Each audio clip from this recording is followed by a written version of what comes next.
Well, the story of this 1979-80 O-Pee-Chee sealed case that might have more than 25 Wayne Gretzky rookie cards inside has another chapter being written as we speak. We're talking about the viral news story about the multi-million-dollar collectible that was discovered in a basement in Regina, Saskatchewan, that just sold a few months ago at Heritage Auctions for a record $3.7 million US. And so another interesting wrinkle to the story has come up because it turns out that the winner of the auction, a Canadian from Ontario, whose winning bid was more than 5 million Canadian, well, it turns out that he's getting cold feet and no longer wants to own the case. A whole bunch of questions popped into my mind when I saw this story. Is he in financial troubles? Or is he just trying to make a quick million on a quick flip? Did he open the case and look inside? What is his master plan? So many questions. I wonder if Heritage Auctions has the same return policy that Costco has. Oh, and special thanks to one of our viewers who let me know about this story. And the CBC has been covering this entire story from the discovery of the case in the basement in Regina to the massive sale on Heritage Auctions, and now they've got an interview with the actual buyer of the case. The story was already pretty sensational, so let's cut to some of the clips. It's definitely an interesting watch, and I'll leave a link to some of the articles in the description. But let's kick things off with his answer as to why he's having second thoughts. I think it's really, cool to have these cards.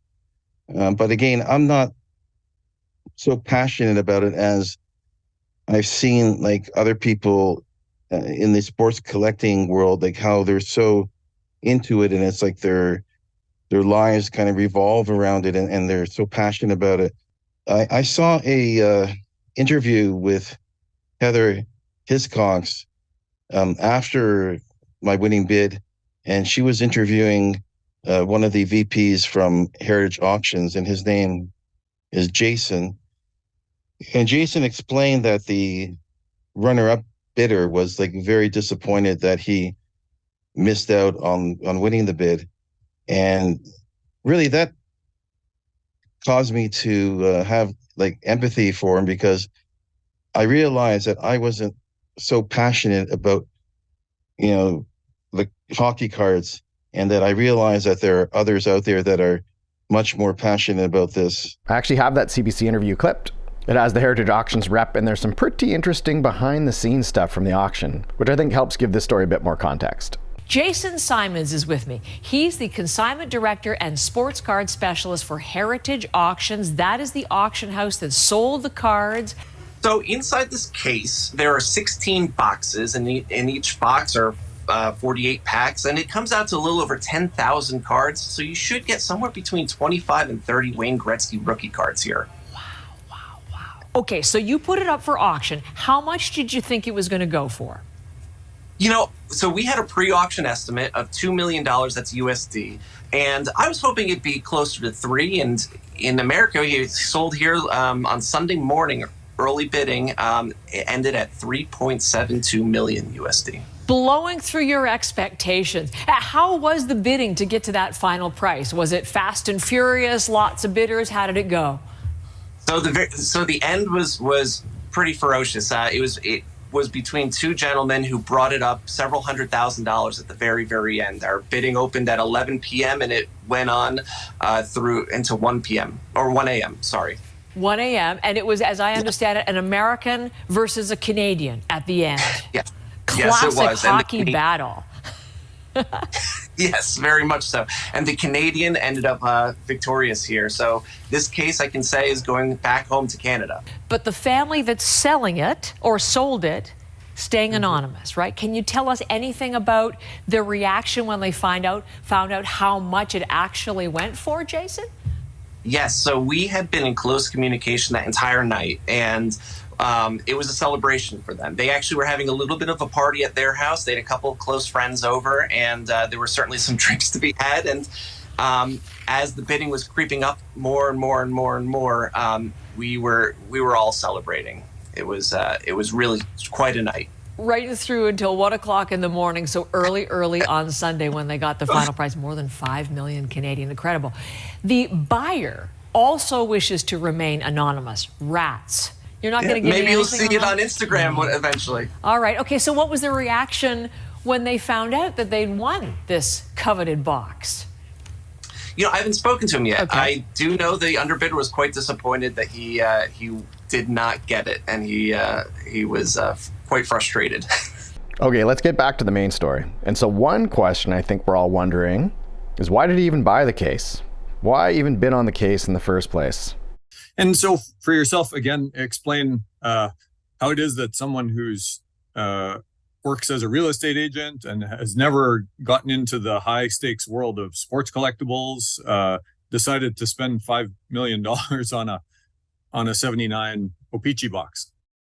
The winning bid for this 1979 mega box hockey cards really originated from when I was like 7 years old, where I met a girl in my class. Her name was Elise, and I really think that I had a connection to her and that she was my true soulmate.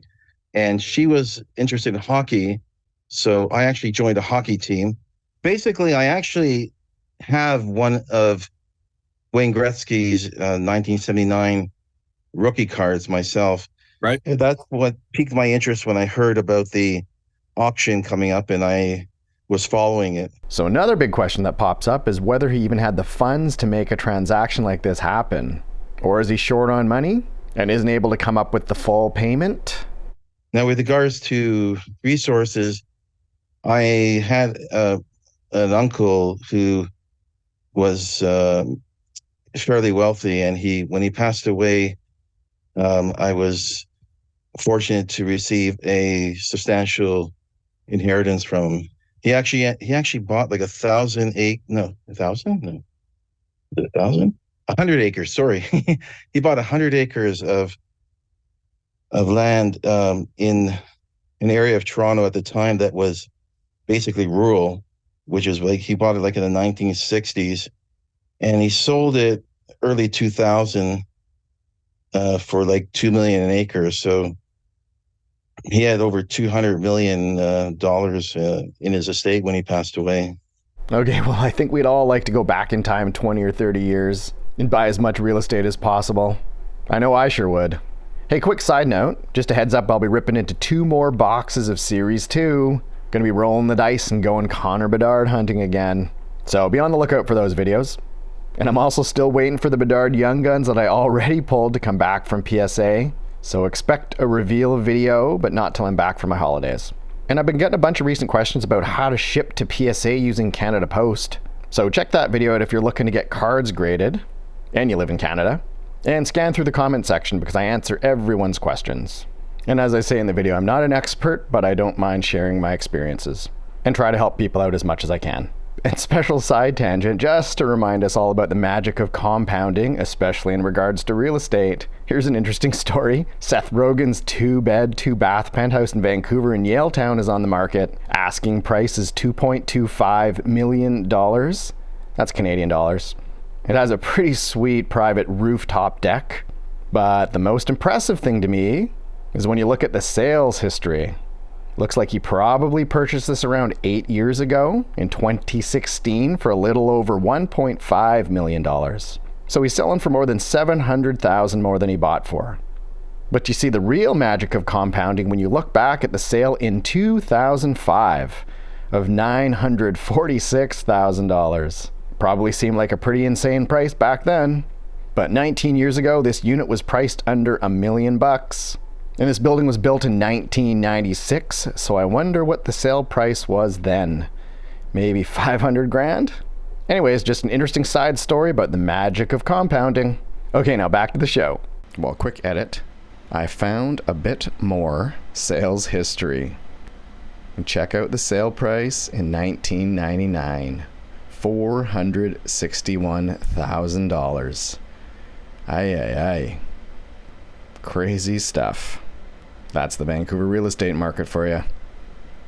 So now that we have our updates and side tangents out of the way, and we know our Ontario buyer seemingly has the cash in his account to pay for a $5 million collectible, I bet you're all curious about what he plans to do with the case. What's his master plan? I started a journey, I guess, to find, I think, what would be a better home for these cards. I reached out to Wayne Gretzky, I also tried to reach out to Daryl Katz, who's the owner of the Edmonton Oilers, as well as Philip Anschutz, Daniel Negreanu, a Toronto-born world's best poker player, and Mitch Goldhar, the owner of Smart Centers, and even Drake, because I understand like he's a huge sports fan. And unfortunately, I wasn't actually able to make contact with any of these individuals. Again, I believe that these cards would be in a better home, with, like someone like Wayne Gretzky or Daryl Katz or Daniel Negreanu or even Mitch Goldhar or Drake that are like sports enthusiasts and very, very serious about their support of the sports as well. Okay, so here's the $1 million question, or maybe the $10 million question. Is he trying to flip this case to Drake or Gretzky, one of these other Canadian big shots? How much is he trying to milk out of this deal? I think we're all wondering, how much does he want to make from the resale? And I don't want anything, I don't want anything additional for myself than what was the winning bid for these hockey cards. Well, in theory, that sounds like a nice plan. Just get your money back. But when you take into account the buyer's premium of $620,000 US, which is the cut that Heritage Auctions takes, someone is going to have to pay a little extra to make this deal happen. And who knows how long it's going to take for a deal to happen. And while he waits, where's the case? Did he open it? Are the cards being kept in a safe place? Yeah, and so now that you've bought it, it remains in the possession of Heritage Auctions while you arrange final payment. Is that right? You paid about $3 million of the 3.7 US.